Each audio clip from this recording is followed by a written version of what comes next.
All right, guys, welcome back. Today we're talking about dry fire and kind of how I do it. I think there's a lot of really good experts out there. Ben Staker comes to mind. I got all of his books. I think you should probably buy them too if this is something you really want to pursue. But I'll kind of talk through, what I do. It's not perfect, but I think it's a pretty good methodology. So the first thing is that I got kind of two modes. I got quick, then I got full dress rehearsal. So the difference between these two for me is that for the quick is I'm not doing any additional equipment. I'm probably not using a shot timer. I'm using only a rifle, only a pistol. This is a way to get some good reps in on a short timeline with no drama. Whereas the full dress is when I'm putting on the timer. I got the par time, I got my belt, I got my holster, I got everything needed to do the full dress rehearsal. Let's talk about it real quick for rifle first, because I think this is the easy one. So the first thing I'm going to do here for rifle is I'm just going to work presentations. Right, I'm trying to get consistent presentation from the low and from the high ready.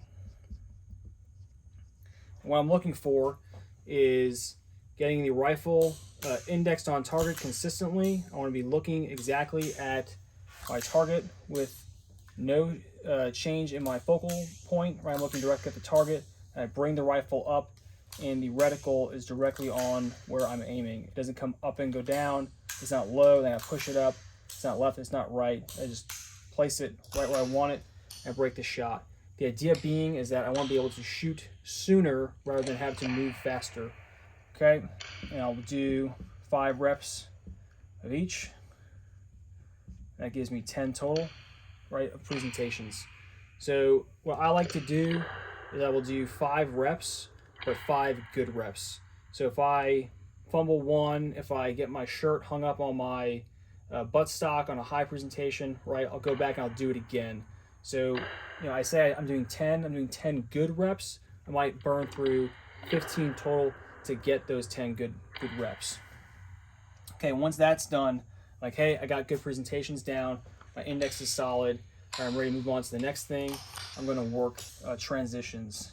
And these are going to be target transitions. So I'm going to work it left to right and right to left.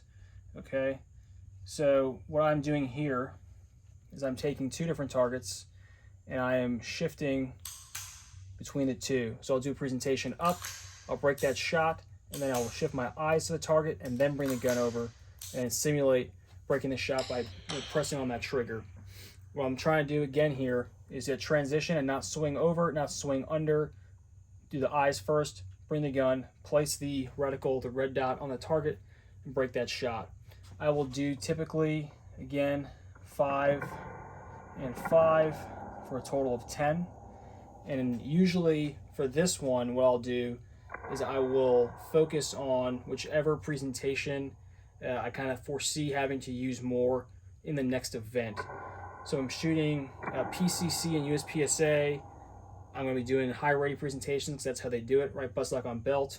But if I'm going to shoot anything else kind of more realistic, I'm going to rep those from the low ready. Okay, after that, I'm going to do some positions.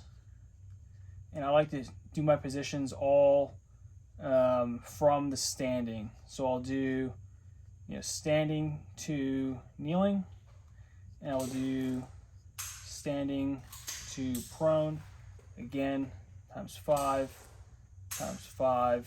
for a total of 10. All right, you guys didn't think you were at math class. What I'm focusing on here is I'm trying to move straight down in one line, being most efficient so that I'm not fumbling, right? Especially in that standing to prone. I want to get directly in the prone position, directly in that good position, and not burn time. So these are pretty athletic, right? These might not be something you want to do if you're just doing a quick thing before dinner. But I like to do these 3 different things with the rifle quickly. I'll get 10 good reps of each for a total of like 30 solid presentations, right? You can scale up and scale down. And then for targetry, you can use whatever you like. I like to use some BTAC targets, and I'll put some pasters on them, and those pasters will allow me to have like a finer or a bigger aiming point. I can also work that throughout my dry fire.